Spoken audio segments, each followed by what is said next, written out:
E assim, a criança tá no tempo dela. Esse tempo, quando a gente faz isso, vai na natação, vai no judô, vai no inglês, nanana, é uma atividade dirigida que vem de fora para dentro. E o que a gente precisa hoje no mundo para a criança é que essa criança seja capaz de ativar a força dela interna para ela e para fora.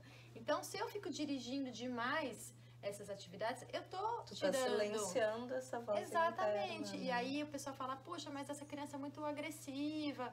Às vezes é uma criança que tá com medo, porque tudo vem para fora, não confia na capacidade interior dela de criar as coisas, de realizar as coisas. Então, quando a gente vai interferir numa brincadeira, às vezes só o fato de você estar com essa pulguinha atrás da orelha, você já, opa, eu posso começar, mas eu não preciso fazer ela se tornar dependente da minha atuação na brincadeira, sabe?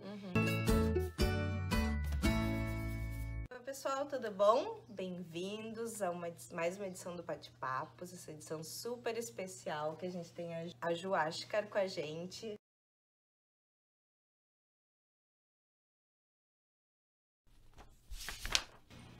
Porque com a criança pequena, a gente precisa, às vezes, começar a brincadeira com ela. A criança pequena não tem essa imaginação tão à flor da pele, ela é muito do prática, né? Ah, isso daqui é um abacaxi, um limão, uma banana. A criança maior, a de 4 anos, ela já cria, assim, as frutas, aí tem o feirante, aí tem o caminhão que vai trazer as frutas para a feira, ela já tem um desenvolvimento maior da brincadeira. A criança pequena é bem o simples.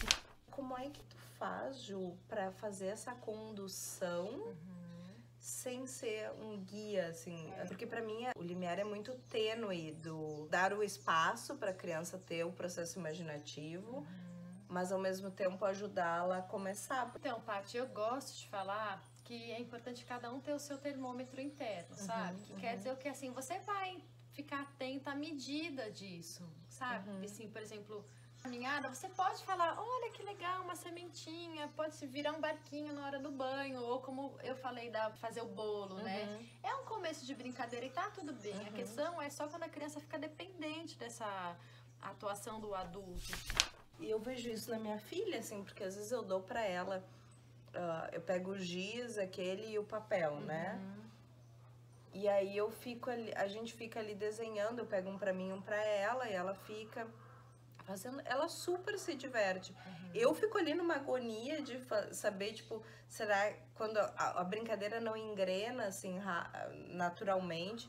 Fico, gente, tá, aí eu vou lá e vou desenhar uma florzinha, você quer pintar a florzinha, mas isso não é uma necessidade dela, isso é uma necessidade minha. Eu que fico desesperada com papel em branco ali, entendeu? Talvez para você seja interessante ter assim, muitos papéis em branco para você... Pra eu encarar com naturalidade, assim. A gente tá muito refém do tempo, né? Que o tempo passa muito rápido. E aí, o que a gente faz? A gente não quer que o nosso filho também se torne refém do tempo e quer otimizar o tempo dele. Eu vou deixar o link aqui pra vocês, mas eu fiz um vídeo que a gente usava a piscininha da praia como elemento para ajudar na volta da praia. Porque a gente botava a piscininha dentro do chuveiro para lavar, porque vinha cheia de areia, aquela vucu-vucu, assim.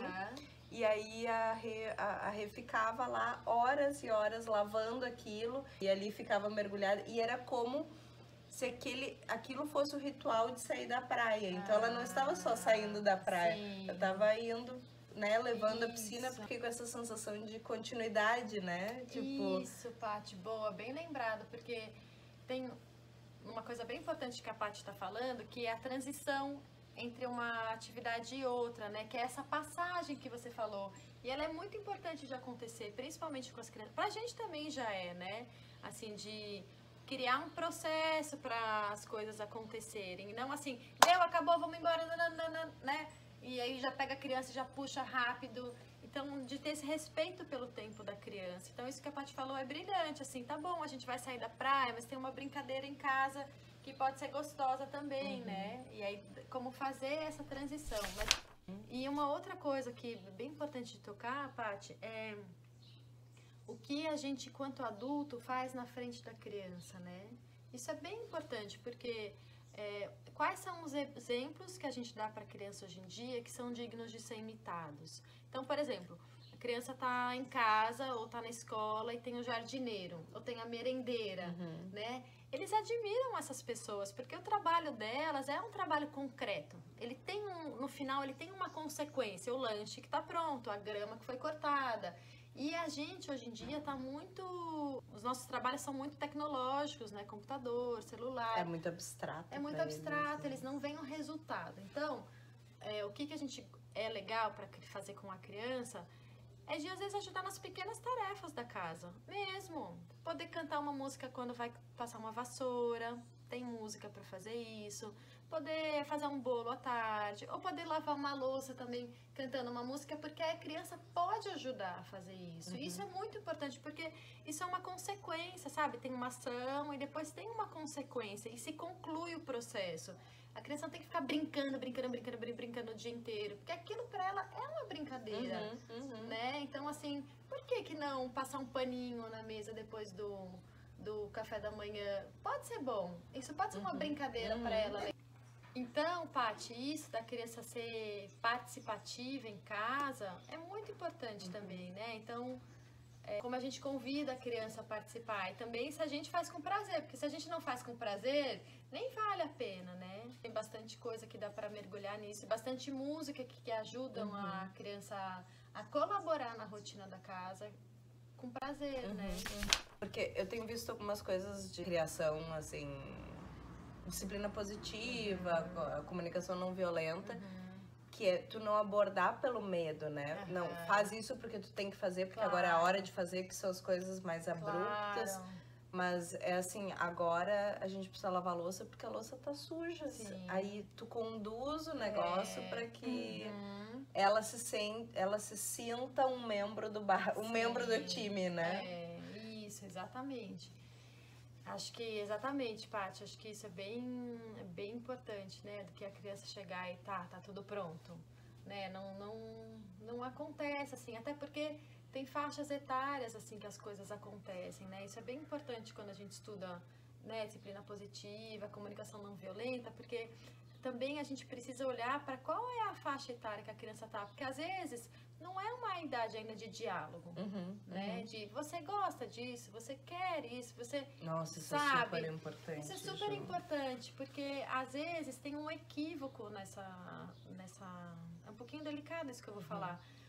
Porque não dá para aplicar uma regra para todas essas faixas etárias. A criança de 2 anos é muito diferente da criança de 4, né? Então, essa possibilidade do diálogo demais, ela tem que ser muito cuidadosa, porque a criança pequena, ela precisa mais de tato do que de diálogo, sabe? É mais de pegar, é mais de cantar, do que eu perguntar, filha, tá tudo bem, você quer comer maçã, pera, uva ou morango hoje? Sabe? Então, assim, é um limiar bem tênue, mas que a gente precisa tomar muito cuidado quando vai falar dessas regras que às vezes se aplicam para todas as idades. Uma pergunta que eu te faço, assim, quais são os... Porque não deve ter uma idade, né? Mas quais são os sinais dessa transição disso que tu falou da criança de 2,5, que é mais o toque, a condução com música, para a criança de 4 anos? Como é que a gente enxerga essa mudança? Assim? Ai, Paty, é super... Assim, prestando atenção, você percebe muito. Então, tem muita coisa pra gente falar, né?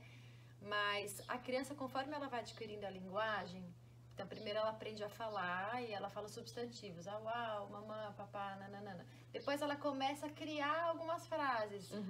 Re quer água, né? Por exemplo, ela ainda se denomina em terceira pessoa. Depois, 2,5, ela começa já a falar, eu quero água. E com isso, já mostra que ela assim, mostrou que ela tá percebendo que ela é ela, que ela tá construindo essa individualidade dela, não é a mamãe. E ela também começa a falar melhor. E aí, junto com o falar, em seguida vem o pensar, né? Então, ela andou, ela falou e ela pensou. Com o pensar, ela começa a elaborar as coisas. Então, eu gosto de dar um exemplo. Um dia eu fui buscar minhas filhas na escola e elas queriam almoçar num restaurante aqui perto de casa, que de vez em quando a gente vai, porque precisa facilitar a vida de vez em quando, né? E aí elas, vamos almoçar no restaurante. Eu falei, não pode, porque o papai hoje não vai dar, porque o papai fez almoço. Aí elas viram pra mim, uma delas, e fala assim, guarda pra janta. Aí eu, oi? Guarda pro jantar. Então, aí você percebe que a criança criou uma lógica de pensamento. Ela sabe que se guardar, ela sabe que vai ter o jantar, porque todo dia acontece a mesma coisa, isso é outra coisa bem importante, o ritmo. Então, ela já criou uma lógica de que, bom, então você capta que a criança já está pensando, né? Mas não é porque ela já está pensando com esse pensar elaborado que ela é capaz de tomar todas as decisões do dia na casa.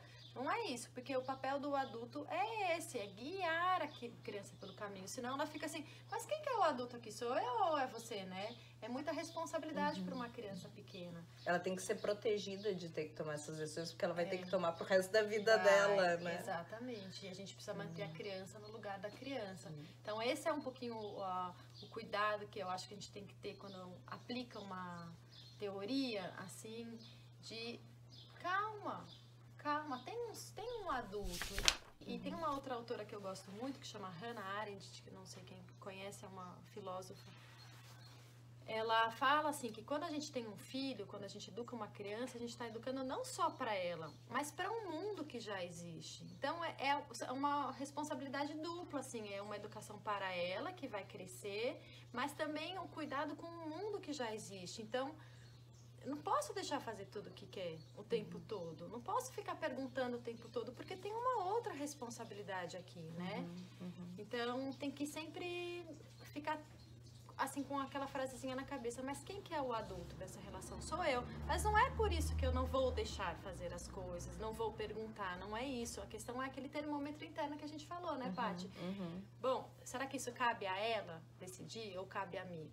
Quem que é o responsável pelo cuidado dela? Sou eu, não é ela por ela mesma, né? E isso a gente ajuda a criança a ficar tranquila, a confiar num adulto cuidador, né? Muitas crianças também que estão agitadas, que são muito agressivas, às vezes você olha o contexto familiar e é uma criança que tudo é perguntado, tudo é... Você quer isso? Você quer aquilo? Você quer isso? Você quer ir no parquinho? Você quer ir na casa do vovô? Você quer comer chocolate? Você quer... Às vezes não precisa. Dá uma sensação de umas crises de ansiedade, né? Aquela agitação toda. É que nem eu perguntar pra você agora, né, Paty? E aí, você quer chá, café, suco ou água? Você fica, oi. Leva uns minutos pra processar. Exatamente. Tem que ser, sempre, mas é um exercício, assim, tudo que a gente faz na melhor das intenções, né? Isso é bem importante falar, porque tá tudo bem, a gente tá cuidando, mas é sempre bom ficar com uma pulguinha atrás da orelha, assim, às vezes eu me passei hoje um pouco, poxa, não foi bom, e o papel do adulto hoje é se questionar, né? Antes a gente não questionava, tinha uma coisa das gerações que fazia porque estava tudo certo. Só que a sociedade mudou, as gerações mudaram. A gente tem muito mais acesso a conhecimento, não tem aquela estabilidade que se tinha antes, então as coisas estão mais...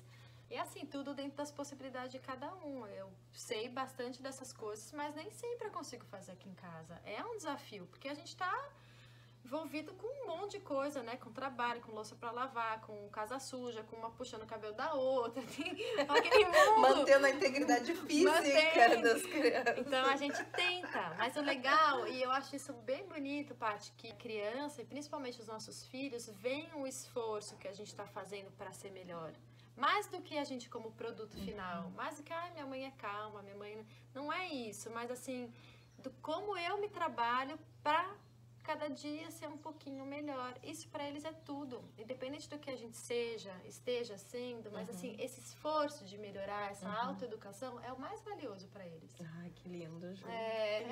Muito obrigada. Imagina, é isso aí, estamos juntas. Sim, sempre, né? Sempre. Porque eu acho que essa atitude de autocompaixão com a gente é muito importante, né? Realmente. Quem nasce pronto, né? A gente vai aprendendo. Ritmo, né? Tem um pulsar, né? A gente acha o caminho, a gente respira. Às vezes sai, aí volta, aí sai, aí volta. Mas aí tu fica, é fácil identificar, né? Tipo, sair. Então, agora, quais eram os elementos que estavam ali quando a gente estava se sentindo bem? Aí tu, né? E normalmente são sempre as mesmas coisas, é rotina, é ritmo, é às vezes organização. Eu percebo agora que a gente tá com obra em casa, o ambiente, né? A bagunça do ambiente, bagunça a gente. Imagina as crianças. Com certeza, Paty. A mesma coisa eu falo pra ela assim, arruma os seus brinquedos. E o meu quarto tá de ponta cabeça. De ponta cabeça, então, exatamente. Tem que... tem vários detalhezinhos assim pra gente trabalhando, né? Ai, muito legal. Muito obrigada. Eu que agradeço, Foi lindo, Paty. obrigada. Que bom. Então tá, gente. Nos vemos no próximo vídeo. Aqui do Instagram da Ju. E aí, se vocês quiserem saber um pouquinho mais do trabalho dela, vocês vão lá, tá, gente? Sim.